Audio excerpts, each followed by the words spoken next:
Merlin mga kababayan. Nandun sa nandoon yung kanilang bahay mga kababayan. Yung bahay nila ay katabi lang ng simbahan natin, yung pinapagawa natin ng simbahan. So ito muna ang aking service ngayon mga kababayan. Yung umbak, ano? Ito yung umbak ng unang na balintong, na ligid. So pinapaayos ko. Tapos ngayon ay papunta tayo doon sa ilan ni Merlin mga kababayan. So ito na mga kababayan, nandito pa rin si Merlin nakaupo sa kanyang pinagupuan. Tapos ano yung napansin ko kang Merlin nga, unang tingin ko sa kanya ay nagsasabi ako sa kanya nga magandang hapon. Naka-smile pa rin siya mga kababayan. Kahit ganun lang siya, no? Hindi masyadong makakita ng liwanag, pero siya ay masayahin mga kababayan. So ngayon mga kababayan, at nandito yung kanyang mama. So ito si Merlin, no? Kumusta ang pagtulog mo dito? Okay ra. So ayos lang daw yung pagtulog niya mga kababayan. Yung pasasalamat ko sa Panginoon mga kababayan nga yung PSA ni Christy nandito na mga kababayan. So kinuha ko kanina. So ayos na mga kababayan, so meron na siyang PSA. So ako ay tuwang-tuwa dahil nandito na at siya ay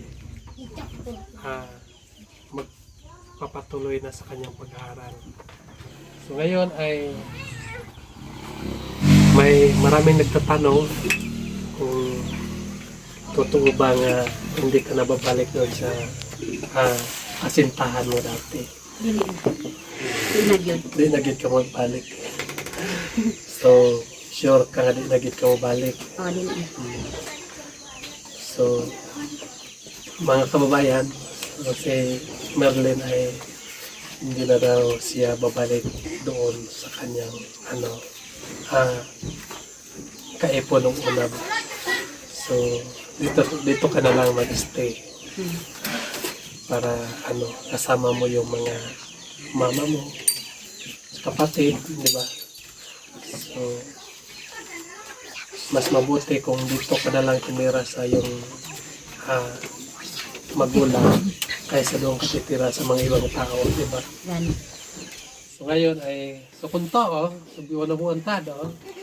Kasi iman na ako PSC no? Walang biyo, chika. Siya diyak duman. Okay, siya. Siya na PSC ni Christy. Na Christy. So, paglapos Christy kay, pwede ta na po yan kan. Pero kung kinahanlanan o si ini, pwede ta na po yan dit ko Kuyan dit na, naman na po yanan kay, pwede ta na po yan sa siman. No? So, kaya kanin na pag-eskwela. So, ang payo ko lang sa inyo, payo ko rin kanyo, no? Kanyo pugungis Christy, kinahanan na pagkatapos si kanin kag-eskwela. So, para ako ba, para pakatawang yun, pakatawang kanta. So, kung kimanaw do pagkatapos, ang lisod kig dito pakatawang ito ginikanan ta, no? So kaya pakatapos dumator yan ang kalisod. Dumator at ang kalisod, no? Ang ibig kong sabihin mga kababayan, so kailangan nga hindi nila pahihintuin si Christy sa pag-aaral para makatulong sa kanila mga kababayan. So alam mo, kapag hindi tayo makatapos sa pag-aaral, so parehong-pareho lang tayo nga mahihirapan, no? So sana po ay maintindihan nila ang sinasabi ko na kailangan nga kung ma-miss natin ang ating anak, so tiis-tiis lang muna tayo, di ba? Ganun yun. Tiis-tiis muna tayo para sa mga anak natin.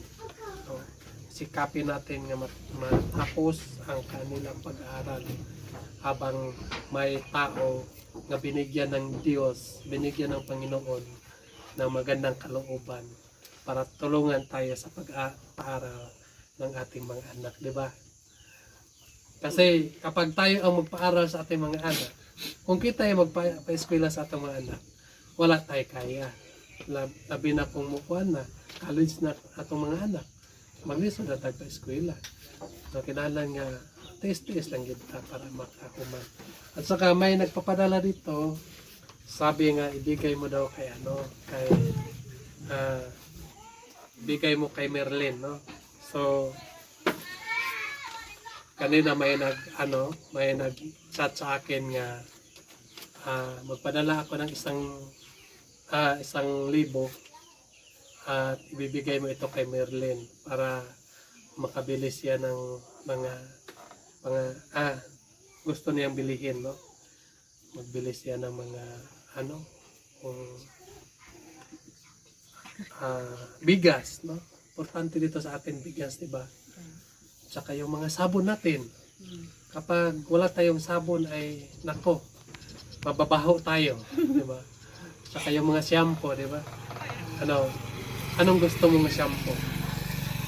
Sunset man ako Sunshield.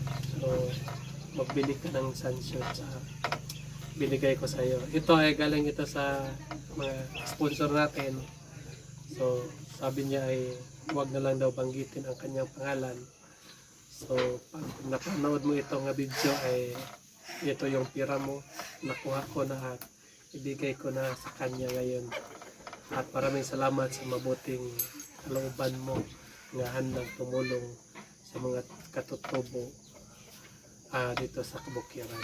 Maraming salamat po sa imong kaayo.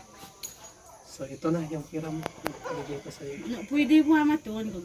So, anong masabi mo sa nagbigay sa iyo ngayon? Daghan kay salamat sa kuan sa naghatag ning kwarta. Daghan dako jud og tabang sa akong mga panginahanglanon, sa akong mga sabon. So karon sa tinuod lang karon nga adlaw jud wala jud koy sabon tag gamay lang jud kaayo dako jud maayo jud ang Ginoo kay na jud mga panalangin ayang gihatag. So labi na para gihatag karon. So, yun mga kabayan, no? So, siya ay nagpapasalamat sa nagbigay ng 1,000 sa kanya, no? So, laking tulong na sa kanya mga kabayan kasi alam naman natin na siya ay walang hanap buhay, no? At maghihintay lang siya kapag bibigyan sa kanya magulang. So, paano na lang kung walang yung magulang yung mga kabayan. So, hindi talaga siya makabili. So, yun mga kabayan, naibigay ko na yung pira kay Merlin. So, tuwang-tuwa siya mga kabayan nga meron na daw siyang pangbili ng mga sabon at mga pangbilihin niya. Alam naman natin mga kabayan nga wala siyang hanap buhay. Siya ay tuwang-tuwa. So, maraming salamat sa nagpadala doon sa kanya. At maraming salamat din sa lahat ng nagsubaybay ng aking YouTube vlog. So mag-ingat kayo dyan palagi mga kabayan.